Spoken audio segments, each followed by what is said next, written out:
So I've just been still sitting here for a while, and I got to thinking about something. Why don't we succeed? I've asked myself that question. I've had more success in 2017 than I've had in 12 years prior as a writer, and I still ask myself, why am I not succeeding? Now, don't get me wrong, I am succeeding in my own way, but I'm not where I want to be yet. So I ask myself, why am I not there yet? And I know a lot of people out there ask themselves the same thing. And a lot of times I really think it's not the fear of failing, it's the fear of success itself. It's not knowing how to handle it when you think that you're going to get it. And I've been guilty of that before. Start doing real good with my books and going to schools and doing presentations, and then I get really nervous sometimes because I think, oh my gosh, this is a big school coming up, and you know, or I've got someone wanting me to go to Chicago and talk to this big children's writing group in September, and I'm like, oh wow, you know, but the success can't be your limiting factor. It's got to drive you. I mean, you look at guys like Gary Vaynerchuk. You look at guys like Eric Thomas. People who are out there, and there's people that literally say, "Oh my God, these guys are wow." But there's always people out there that say, "God, they're arrogant. Look at them." People like him. They say, "Look at Tony Robbins. He don't care. He owns his own island. He don't have to work anymore." These people are setting an example that you don't have to be afraid of success. Someone said to me once, like I just mentioned, that Tony Robbins, a great motivational speaker, life coach, entrepreneur, successful businessman, author, um, he owns his own island, I believe, in the Fiji, and he could quit working today, not have to work a day in his life for the rest of his life. I believe he's maybe in his early 50s or so, maybe mid 50s. Um, he goes out every day, helps people constantly. So you can't say the guy is just after the money. The guy's got millions of dollars. It's about the passion. It's about loving it. It's about not letting other people tell you can't do it. Eric Thomas went from eating out of garbage cans. Now, I mean, he's one of the most sought out motivational speakers in the entire world. Someone offered him $5 million right now to just quit speaking and live off the 5 mil the rest of his life. You know what he said? Keep your 5 million. I'll go out and make my own.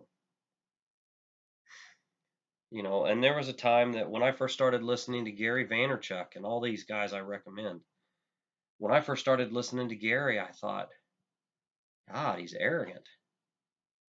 And every now and then a cuss word would slip out, and I'd say, you know what? I just don't want to listen to somebody who cusses. But see, I had myself wrapped in my little cocoon, my little safe zone. And you're not going to succeed if you're wrapping yourself in your little success zone. So you know what I did? One time I listened to all of one of Gary V's videos, and it hit me like a freight train. I said, "Oh my God, this guy's not arrogant. This guy's freaking passionate. This guy's not out here showing you fancy cars. This guy's not out here showing what he's got. Now this guy's just flat out here looking at a screen and he's saying, go get it. It doesn't matter what anybody else thinks." 5 years ago, I couldn't have done a video, let alone the 40 or some that I've got now on my YouTube channel. I couldn't have done it. And I mean, there's people right now that have said, you know what? We see that you're trying, but you know, you're not Gary Vaynerchuk. You're not, as an author, you're not JK Rowling. I ain't trying to be those people. Neither can you. Don't try to be the people that are role models for you. Don't be those people. Those people will tell you, don't be them, be you. In fact, Gary Vaynerchuk has a quote out there that's all his own that says, you do you. He'll tell you, don't be him, be you. Eric Thomas will tell you, don't wake up every day like it's an accident. What do you want? And Tony Robbins, one of the first people I ever liked as a motivational speaker, says that energy flows in the direction of progress. Progress goes where energy flows. And these people didn't just make these slogans to make a quick buck. These people looked fear in the eye and said, get out of my way. And you know what? Fear's going to be there every day, but it doesn't matter. I get nervous before I go to a school and do a presentation for one of my kids' books, but I get excited when I'm in the bathroom before I'm about ready to go out on stage or before I'm about ready to go into a classroom. I look in the mirror and I'm like, whew, and then I smile because I know that in my stomach, that butterfly, that pit, that gnawing feeling, that's my body saying, we can't do this. But then my spirit says, cut the chitter chatter. We're going. And you're going to like it afterwards. And you know what? My body every time says, you know what? I love it. And whatever you want to do, that fear should push you to your greatness. Because, I mean, we're all born to do something. I became a writer in 2003. It's 2017. I've had more success in 2017 than all of the years from 2016 back to 2003. Why? Because I let fear stop me. I let fear tell me, you'll never be a Gary Vaynerchuk, and I didn't even know Gary Vaynerchuk then. Clear back then in 2003, Eric Thomas was not the Eric Thomas he is today. But in all the time that I sat there afraid, Eric Thomas went out and worked. He had the same fear that I had. In fact, he had it worse because he was homeless longer than I was. I was homeless for 3 months. He was homeless for almost 3 years. So he started with less. He didn't have any money. At least I had a job. I can't sit there and say, oh, yeah, that's great. Yeah, you're positive about it. No, we all have the same possibilities. And it's not about arrogance. It's not about thinking you're better than anybody. It's about going out there and doing it. Somebody's not going to like my YouTube channel. That's okay. And I admire someone for believing that, not being afraid to believe that it's not, maybe they don't think it's worth it. I've got 40 some video, 30 or 40 videos. I can't even remember now. Just this year alone. Some of them don't even have any views. You know what? Neither did Eric Thomas. And some of these are to show several years from now when I have reached my goal, long standing, and I am selling books and I'm going across the country and I'm going to England and Australia and doing book signings because I am. It's not a should, it's a must, as Tony Robbins would say. That I'm going to look back on these videos and say, there's my progression right there. 5 years ago, I couldn't have done this. I couldn't have stood here because I've been too afraid. You know what? I don't care. If you don't like it, I admire you for not liking it. Because if that's your belief, that's your belief. But if you're sitting here watching that, I'm telling you, I was too afraid to do this 2 years ago. I'm doing it now because I changed what's up here. And I let this pull me.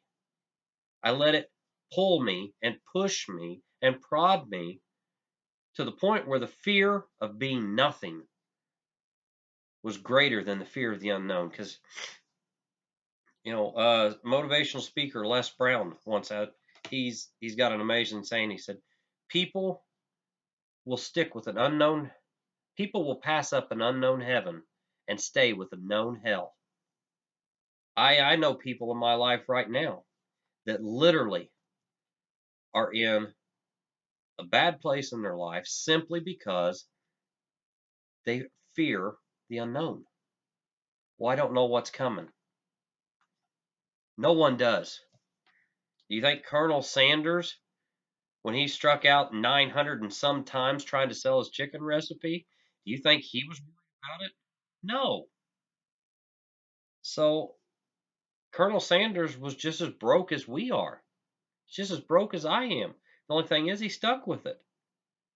I'm at a point right now where I've slowed down because school's out and I can't do any more presentations right now in the schools.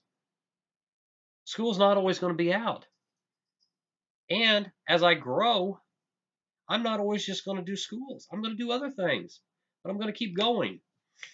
I'm not trying to make this video long. I'm just trying to get it in your head. But whatever you want to do, don't just rely on someone else's opinion. Don't just rely on your college degree.